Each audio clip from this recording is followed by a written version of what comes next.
कितने मिनट लगे? 11 मिनट लगे। कितने दिन का काम हो गया? पढ़ते हुए कितने दिन हो गए? 4 4 या 5? 2 तारीख को लगा था ना, 2 3 4 5, अच्छा है हुई है ना, 4 दिन हो गए। मतलब 4 दिन का रिवीजन आप 11 मिनट में कर सकते हैं। मैं कहूं 12 मान लीजिए आप, है ना, राउंड फिगर में करिए इसको, तो एक दिन का काम कितने मिनट में हो जाए? 3। ये तब है जब मैं पूछ रहा हूं और आप बोल रहे हैं। यदि आप घर पे करें तो 1.5 मिनट में। आप अकेले करें बोल बोल के इसको तो कितने मिनट में हो जाए? 1.5। मैं ऐसा अगले 10 दिन तक आपके साथ ये करूंगा। मैं 10 दिन तक आपसे आते यही पूछूंगा, और मैं 10वें दिन आपको बता दूंगा कि इधर जो टाइम है वो आज 4 दिन का 11 मिनट लगा है।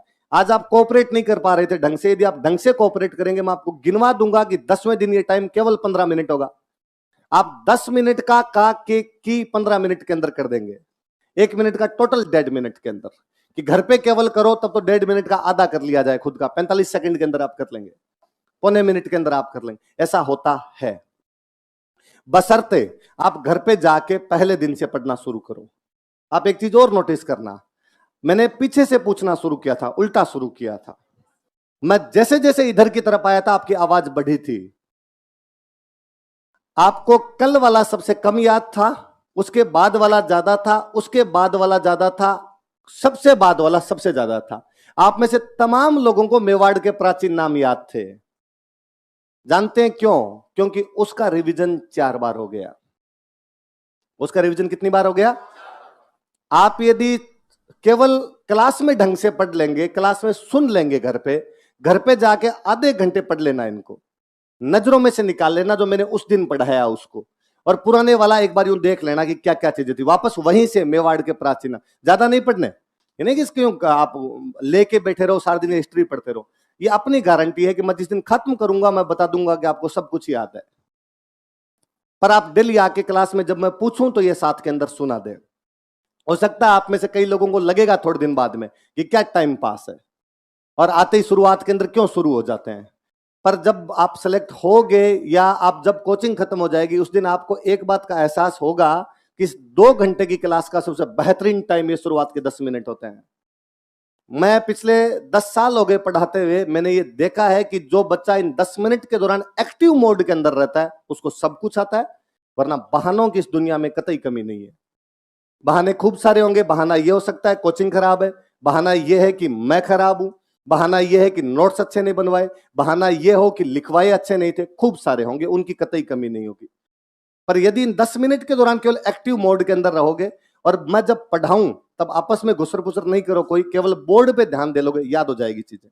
ये तो मैं कम से कम गारंटी दिलाऊंगी, ये सब्जेक्ट तो किसी को घर पे जाके नहीं पढ़ना पड़े कि आप यूं घर पे जाके हिस्ट्री पढ़ने के लिए बैठे, ऐसा नहीं करना पड़ेगा। और मैं बताऊं, सर भी आते ही पूछते होंगे, दिलीप सर आते ही पूछते होंगे, हम तमाम लोग ऐसा करेंगे। हम जितने यहां पे पढ़ाने के लिए आएंगे, हम पहले दिन आते ही आपसे ज्यादा नहीं तो कल वाला 2-3 दिन का तो पक्का पूछेंगे। मैं ये थोड़ा ज्यादा पूछ लेता हूं, 4-5 दिन का पूछ लेता हूं, बाकी 2-3 दिन का हम सब लोग पूछेंगे। मैं आपको बात बता दूंगा कि यदि कोई टीचर आए और वो ना पूछे तो आप कहना कि पूछ। 30,000 रुपए जमा करवाएं केवल इस चीज के, केवल लिखने के रुपए जमा करवाए ना, तब तो नोट्स आप पे नोट्स मिलते हैं 3,000 में, लेके चले जाना। ये वाकई 30,000 का मोल यदि लेना हो तो शोषण करना हमारा। हम कई बार कहेंगे देखो हमारे तो दुकानदारी है, हम कतई गुरु नहीं है, व्यापारी हैं, बहुत ढंग के, पैसा कमाना जानते हैं बहुत अच्छी तरीके से। हम सोचेंगे कई बार कि ये बैच तो फुल हो गया, एक और बना ले। एक और कब बने? जब आप वाला सलट जाए, जल्दी सलट जाए, कोई बैच जल्दी सलटेगा तो हमारा एक बैच और बन जाएगा।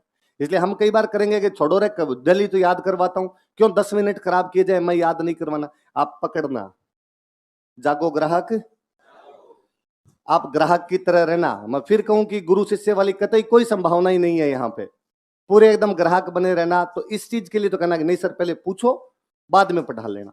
इस चक्कर में मैं कहता हूं कि सिलेबस के अंदर एक पेज भले कम पढ़ लेंगे, पर यदि ये पूछा नहीं गया ना शुरू में, तो 10 दिन बाद आपकी हालत ये होगी कि सर आगे आगे तो याद होता है, पीछे पीछे याद नहीं रहता, क्योंकि आपके दिमाग के अंदर ये चीजें जानी बंद हो जाएगी जैसे जैसे आगे बढ़ेंगे हम। तो ये पूछने वाला थोड़ा सा एक्टिव मोड के अंदर रहा करो। और मुझे ये एसआई वाले बैचों से बड़ी निराशा होती है इस बात पे कि आप उतने एक्टिव रहते नहीं, थोड़े से पता नहीं क्यों इन क्लास में सुनाना नहीं चाहते, वरना आपके समानांतर उधर एक हमारे बैच चल रहा है आरएस का, छोटे छोटे जिलफ आते हैं, 12th किए हुए छोटे छोटे बच्चे एकदम फर्स्ट ईयर के अंदर गुंजायमान रखते हैं क्लास को।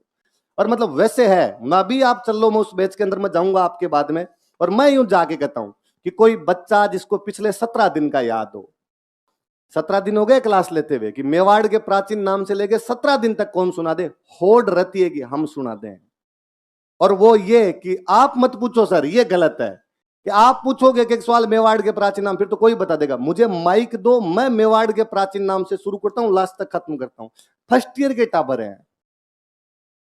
पर पहले दिन दूसरे दिन जब मैंने पूछे तो मैंने कहा अरे ये साथ साथ में याद करने, टाबर शायद बात जल्दी मान लेते होंगे, शायद थोड़ा आदमी बड़ा हो जाता तो उसके बाद अपना दिमाग लगाने लग जाता है, वो मुझे लगता है कि नहीं, मास्टर का काम तो कहना है, ये तो भाषण देगा ही। प्लीज ये बात मानना, मास्टर की तरह नहीं, बड़े भाई वाली तरीके से मानना, ये रिवीजन डेली कर लेना ताकि चीजें याद रहे। ठीक है, चलो आगे पढ़ते हैं।